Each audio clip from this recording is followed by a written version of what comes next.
Welcome back to Keep It Real Boxing. This is Cypherbox. So, Canelo Alvarez has been suspended for 6 months for his failed drug tests, back in February. Then I'm just going to read through the article and then give you my take on all of it. The Nevada State Athletics Commission voted unanimously on Wednesday to extend Canelo Alvarez's temporary suspension to 6 months at its monthly meeting in Las Vegas. His 1-year suspension was immediately reduced to 6 months during the meeting because Alvarez, who wasn't in attendance, has cooperated fully with the Nevada State Athletics Commission's investigation.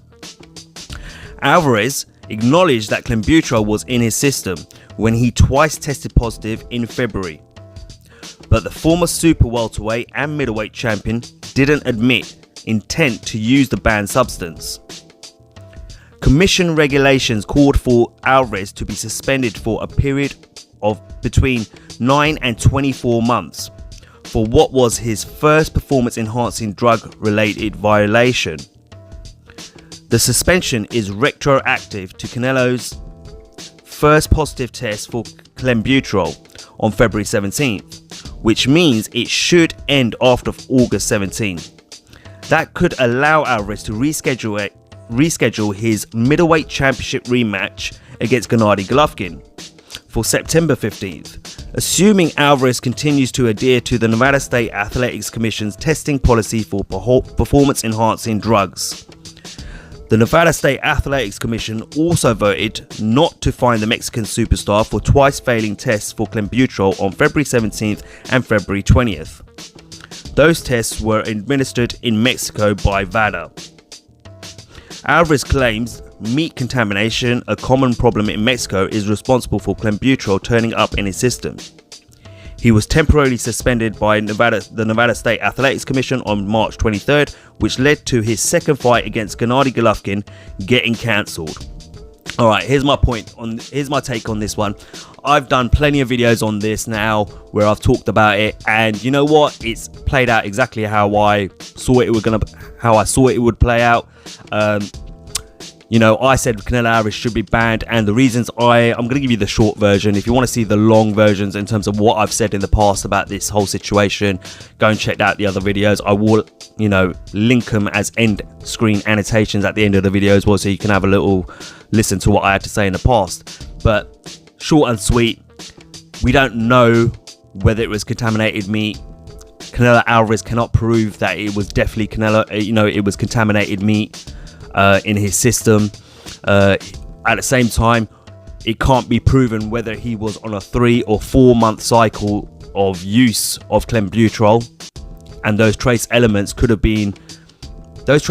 that were found in his system could have either been from contaminated meat, or they could have been signs of the end point of a 3 or 4 month use of Clenbuterol. You don't know.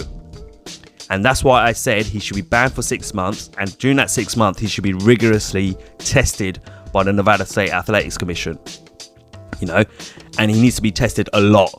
So then when he comes out the other side of his suspension, he comes out clean, everything's definitely out of his system. Any use that he could have got from Clenbuterol, if he was cheating, it's been eradicated, and basically means that when he goes into a fight with Triple G in their rematch, we know it's on an even kill, that's for sure, if that makes sense. So that was my take on the whole situation. Played out exactly how I thought it would play out. To be fair, part of me thinks that the suspension could have been longer, could have been 12 months, maybe should have been 12 months, but at the same time, remember, there's a lot of money involved in this fight, and I can understand why the Nevada State Athletics Commission had to do this investigation and had to do the suspension. Triple G was kicking off saying that if it was another fighter, if it was me, I'd be suspended, etc, etc. They have to stay facing the eyes of the public that they are actually taking failed drug tests for banned substances seriously, and they're not just giving slaps on the wrist or passes to fighters. At the same time, how many times can you keep letting fighters from Mexico, from that region of the world, keep using that same excuse of, oh, it's contaminated meat, it was contaminated meat? Well, at the same time, not be funny. You're a professional fighter. You know you live in a region of the world where there's this issue of contaminated meat. So you should take more precautions in terms of what you're eating and what you're putting in the system. And at the same time, you should be keeping a record of what you're eating, where you're eating it, what restaurant did you eat it, what day. That's the extremes you have to go to protect yourself. Because if you don't do that, then this is what happens. You get suspicion. Was he cheating? Wasn't he cheating? Could have been cheating, but it might have been contaminated meat. And as far as people are concerned, they're going to just look at you and say, right, you're a cheat. You know what the world's like. That's how it is. And to be fair, I can't accuse him of cheating, but I can't say he wasn't cheating either, if you get what I mean. And that is simply because he's got no proof to back himself up to say that it is contaminated meat. But at the same time, there's no proof to say that it was he was cheating. Because he could have been cheating. Like I said, he could have been, 3 or 4 months of use of Clenbuterol, and that's what the trace elements were.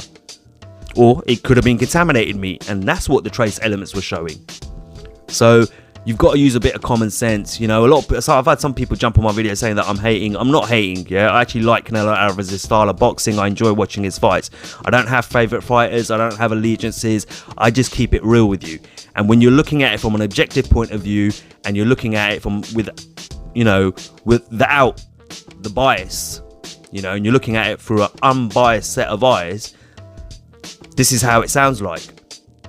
So, let me know what you think. Do you think it was a little bit of a soft touch to 6 months? I think it might have been. I think a 12-month ban would have been better.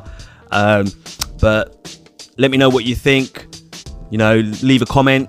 As always, like, share and subscribe. Until next time, this is Cyphbox reminding you to keep it real.